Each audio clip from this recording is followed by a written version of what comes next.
महाभारत की कहानी अर्जुन और चिड़िया की आँख।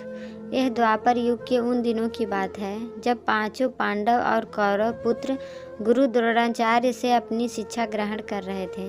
उन दिनों पांडव धनुर्विद्या का ज्ञान प्राप्त कर रहे थे। एक दिन गुरु द्रोणाचार्य ने उनकी परीक्षा लेने का विचार किया।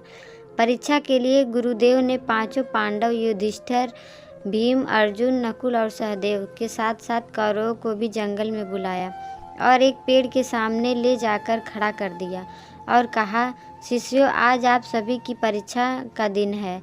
आज इस बात की परीक्षा होगी कि मेरे द्वारा दी गई धनुर्विद्या से आप सभी ने कितना सीखा है।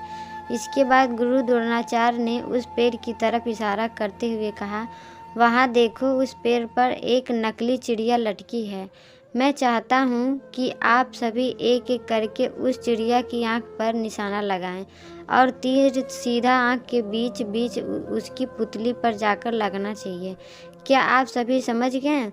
इस पर सभी ने सहमति में अपनी सिर हिला दिया। गुरु द्रोणाचार्य ने सबसे पहले युधिष्ठिर को आगे बुलाया और तीर कमान उसके हाथ में थमाते हुए उससे पूछा, वत्स, तुम्हें इस समय क्या क्या दिख रहा है? इस पर युधिष्ठिर ने जवाब दिया, गुरुदेव, आप मेरे भाई, यह जंगल, पेड़ पर बैठी चिड़िया व पत्ते आदि सब कुछ दिख रहा है। यह सुनकर द्रोणाचार्य ने युधिष्ठिर के हाथ से तीर कमान ले लिया और कहा कि वह इस परीक्षा के लिए अभी तैयार नहीं है। इसके बाद उन्होंने भीम को आगे बुलाया और उसके हाथ में तीर कमान थमा दिया। फिर उन्होंने भीम से पूछा कि उसे क्या क्या दिख रहा है। इस पर भीम ने जवाब दिया कि उसे भी गुरु द्रोणाचार्य, उसके भाई, पेड़, चिड़िया, धरती व आसमान सब कुछ दिख रहा है। गुरु द्रोणाचार्य ने उसके हाथ से भी धनुष बाण वापस ले लिए और उसे अपने स्थान पर जाकर खड़े रहने को कह दिया।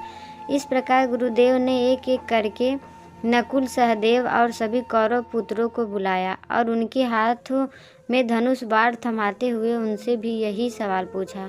उन सभी का जवाब भी कुछ इसी प्रकार ही आया कि उन्हें गुरुदेव भाई, जंगल, उसके आसपास की चीज़ों व पेड़ आदि दिख रहे हैं।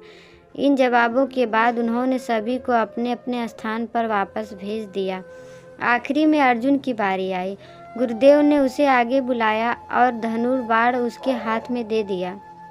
फिर उन्होंने अर्जुन से पूछा, वत्स, बताओ कि तुम्हें क्या दिख रहा है? अर्जुन ने कहा, मुझे उस चिड़िया की आँख दिख रही है। गुरुदेव ने पूछा, और क्या दिख रहा है तुम्हें अर्जुन? मुझे उस चिड़िया की आँख के अलावा कुछ नहीं दिख रहा है गुरुवर। अर्जुन ने कहा। यह सुनकर कि अर्जुन की चिड़िया की आँख के अलावा कुछ नहीं दिख रहा है, गुरु द्रोणाचार्य मुस्कुराए और कहा, तुम इस परीक्षा के लिए तैयार हो, निशान लगाओ। वत्स, गुरु का आदेश मिलते ही अर्जुन ने चिड़िया की आँख पर तीर मारा और तीर सीधे उसके लक्ष्य पर जाकर लगा। कहानी की सीख। बच्चों, अर्जुन और चिड़िया की आँख की इस कहानी से हमें यह सीख मिलती है कि सफलता प्राप्त करने के लिए हमारा ध्यान सिर्फ अपने लक्ष्य पर होना चाहिए। आपको ये कहानी कैसी लगी, हमें कमेंट बॉक्स में ज़रूर बताएं और ये कहानी आपको अच्छी लगी हो तो लाइक करें, अपने दोस्तों के साथ शेयर करें और चैनल पर नए हो तो हमारे चैनल को सब्सक्राइब ज़रूर करें। वीडियो देखने के लिए आपका बहुत बहुत धन्यवाद।